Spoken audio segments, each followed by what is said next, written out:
Hey everyone, Movie Guy 2005. Welcome back to another video as I continue my marathon of John Carpenter movie reviews. And we are really starting to get to the end of the John Carpenter movie reviews, because I believe there's about 4 more to cover after this one. Escape from LA, Vampires, Ghosts of Mars, and The Ward. So, yeah. Can't believe I'm already getting to the end of his films. That's crazy. But, yeah, the film I'm going to be talking about today, though, is his 1995 remake of a 1960 film of the same name, Village of the Damned. Let's go ahead and start with the plot, shall we? So, the film takes place in a fictional town of Midwich in Marin County, California, and there's a blackout that occurs at 10 a.m. and it causes people to lose consciousness and fall asleep, and then they later gain consciousness by 4 p.m. 10 women are mysteriously pregnant with a total of 10 kids, 5 of them which are boys and 5 which are girls. And then all the babies are born at the same night in this barn, and one of them is a stillborn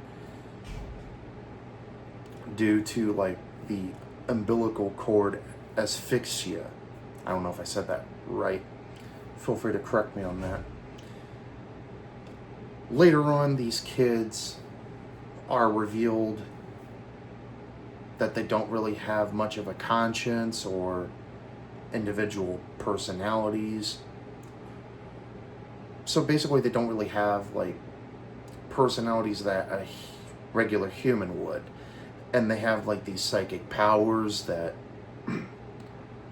often cause deadly and serious consequences when they feel provoked or threatened, or when they experience pain of any kind. And they can also read people's minds as well.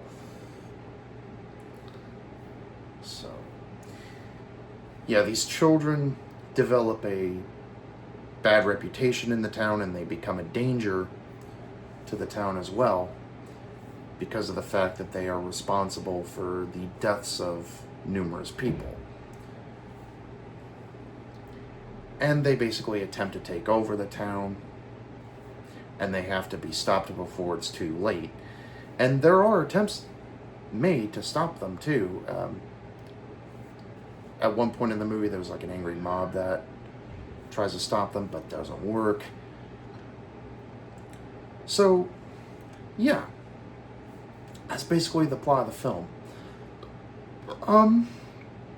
As far as horror remakes go for me, this one's actually pretty decent. Now, sure, I don't think this one is nearly as good as, like, other horror remakes, like John Carpenter's The Thing, or The Fly, The Blob, or The Invasion of the Body Snatchers, the 78 version. But I do think this one is pretty decent in terms of horror remakes. And obviously, yeah, it's not one of Carpenter's best movies.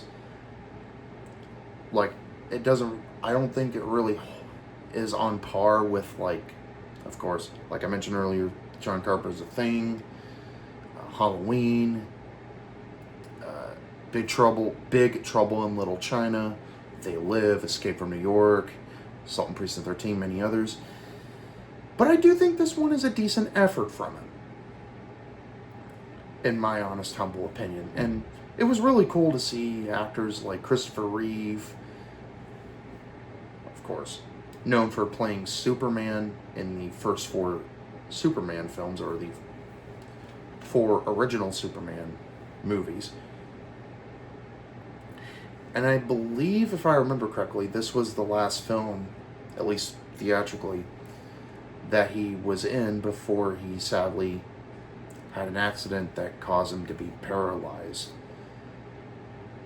I think it was a horse accident, actually, that caused him to be paralyzed, and then later sadly passed away.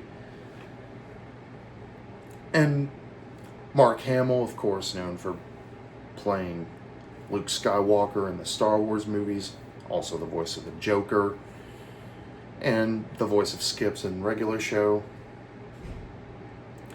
I thought it was pretty cool to see him as the priest in this. And you also have people like Kirstie Alley, may she rest in peace. Peter Jason, which I think he passed away last year or so. Rest in peace to him as well. Of course, They Live, Prince of Darkness. He's in quite a bit of John Carpenter's films. So, yeah. And I do think the kids look kind of creepy as well. They look very terrifying. I'd probably run away if I encountered them. Because, like, I wouldn't really want to provoke them or anything, because they have, like, the psychic powers. They have the glowing eyes and everything. So, yeah. Overall, I think this movie is a decent horror remake and a decent effort from John Carpenter. And it's not bad, in my opinion. It's nothing, like, amazing or great, but it's just fine. It's decent.